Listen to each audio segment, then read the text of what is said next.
आने वाले दिनों में देश के कई राज्यों में भारी बारिश, तूफानी हवाओं और बिजली गिरने का रेड और ऑरेंज अलर्ट जारी किया है। गुजरात के सूरत और नवसारी और महाराष्ट्र के तटीय इलाकों में मूसलाधार बारिश की वजह से जलभराव की आशंका है। वहीं हिमाचल प्रदेश, जम्मू कश्मीर, मध्य प्रदेश में आंधी तूफान का खतरा बना रहेगा। उत्तर भारत के मैदानी क्षेत्रों में हल्की धूप के साथ छिटपुट बारिश होने का भी अनुमान है। तो आइए इस वीडियो में जानते हैं देश के अलग अलग हिस्सों में मौसम का हाल क्या है और आने वाले दिनों के लिए मौसम विभाग की तरफ से क्या अलर्ट जारी किया गया है। नमस्कार, मैं हूं आकांक्षा और आप देख रहे हैं न्यूज़ 18 का डिजिटल प्लेटफॉर्म। सबसे पहले इस वीडियो में आपको गुजरात के हालात बताते हैं। वलसाड़ में हालात लगातार बेकाबू हो रहे हैं। वलसाड़ जिले के उमरगाम में चेरापूंजी जैसा मंजर देखने को मिला। 23 जुलाई को यहां 24 घंटे के भीतर रिकॉर्ड बारिश दर्ज की गई है और इस बारिश को ऐतिहासिक माना जा रहा है।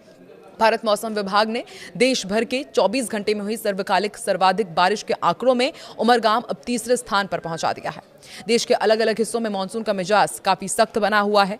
भारतीय मौसम विभाग की ओर से जारी ताजा चेतावनियों के अनुसार आने वाले दिनों में कई राज्यों में भारी बारिश, तेज आंधी तूफान और बिजली की घटनाओं से प्रभावित रहेगा। तटीय इलाकों और पहाड़ी राज्यों के कुछ हिस्सों में भारी बारिश के चलते बाढ़ और लैंडस्लाइड का अलर्ट जारी किया गया है, जबकि कुछ मैदानी इलाकों में हल्की धूप के साथ उमस का असर भी देखने को मिलेगा।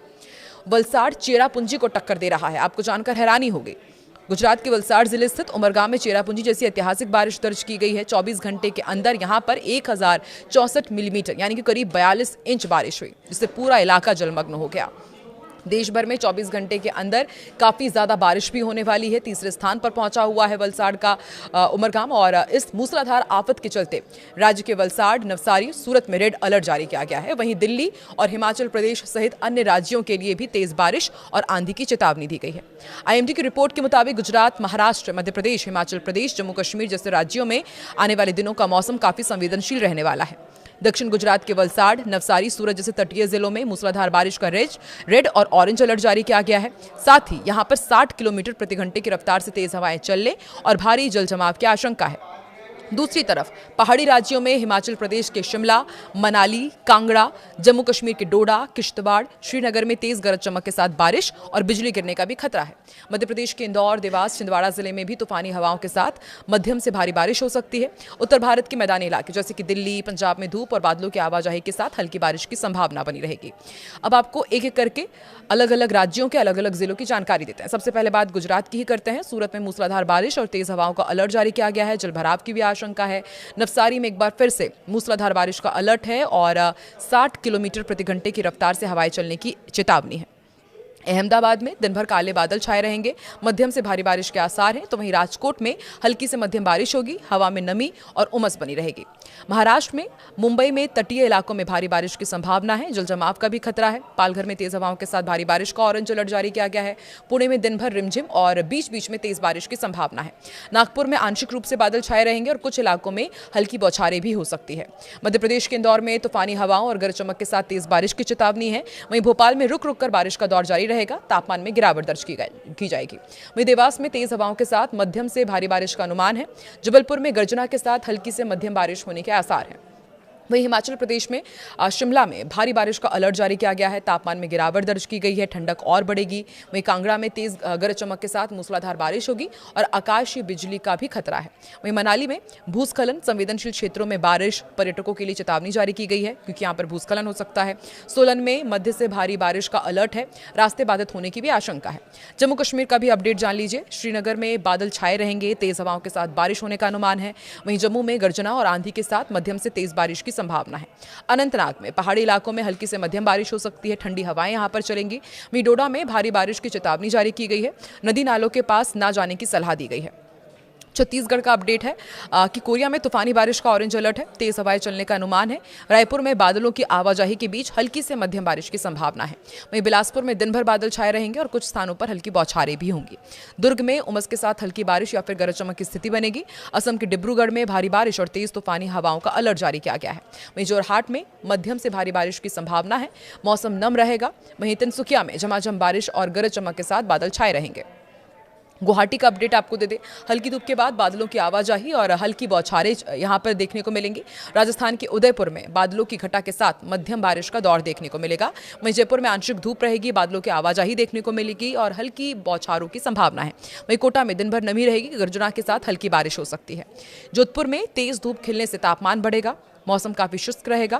वहीं उत्तर प्रदेश के वाराणसी में बादलों का डेरा देखने को मिलेगा, हल्की बारिश हो सकती है और बूंदाबांदी भी संभव है। उत्तर प्रदेश का भी अपडेट आपको देते हैं। लखनऊ में आंशिक रूप से धूप खिलेगी, उमस भरी गर्मी का असर देखने को मिलेगा। वहीं नोएडा में धूप छांव के बीच हल्की बौछार पड़ने के आसार हैं। कानपुर में दिन भर उमस बनी रहेगी, शाम तक हल्की बारिश की उम्मीद है।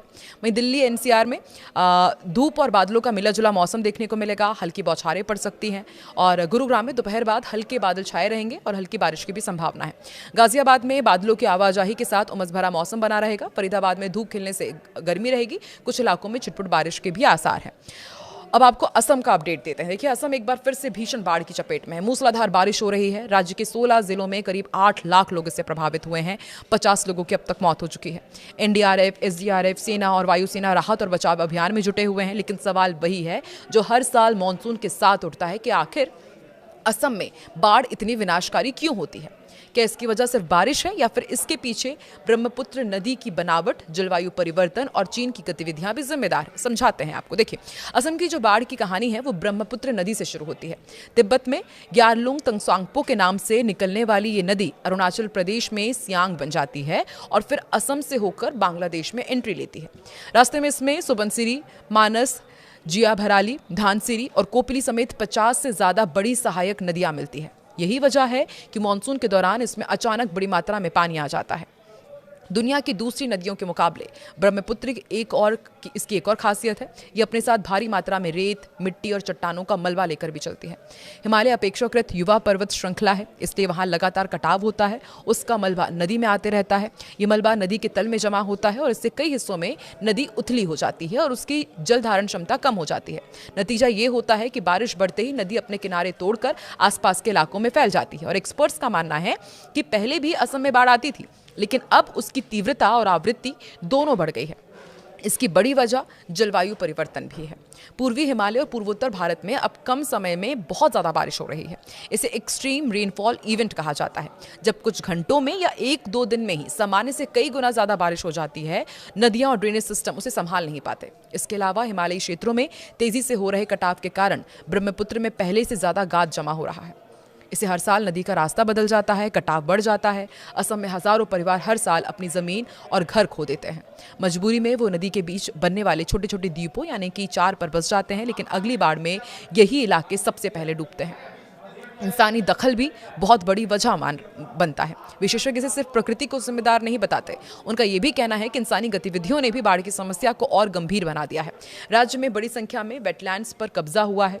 जंगलों की कटाई से बारिश का पानी तेजी से नदियों में पहुंच जाता है। कई पुराने तटबंध अब कमजोर पड़ चुके हैं। दूसरी तरफ ब्रह्मपुत्र लगातार अपना रास्ता बदलती रही है। ऐसे में सिर्फ तटबंध बनाकर बाढ़ को हमेशा के लिए रोकना संभव नहीं है। यही वजह है कि विशेषज्ञ नदी बेसिन प्रबंधन, वेटलैंड संरक्षण और वैज्ञानिक बाढ़ प्रबंधन पर भी ज्यादा जोर दे रहे हैं। तो असम में बाढ़ कोई नई बात नहीं है, लेकिन कुछ साल ऐसे रहे हैं जिन्हें आज भी सबसे भीषण आपदाओं में गिना जाता है।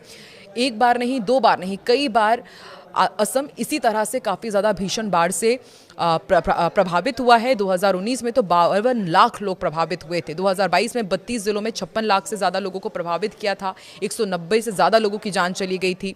कई शहरों में बाढ़ देखने को मिली थी और 2026 में एक बार फिर से राज्य गंभीर संकट से गुजर रहा है। मौतों का आंकड़ा 50 तक जा पहुंचा है। राहत एजेंसियों का कहना है कि हालात अभी और भी बिगड़ सकते हैं।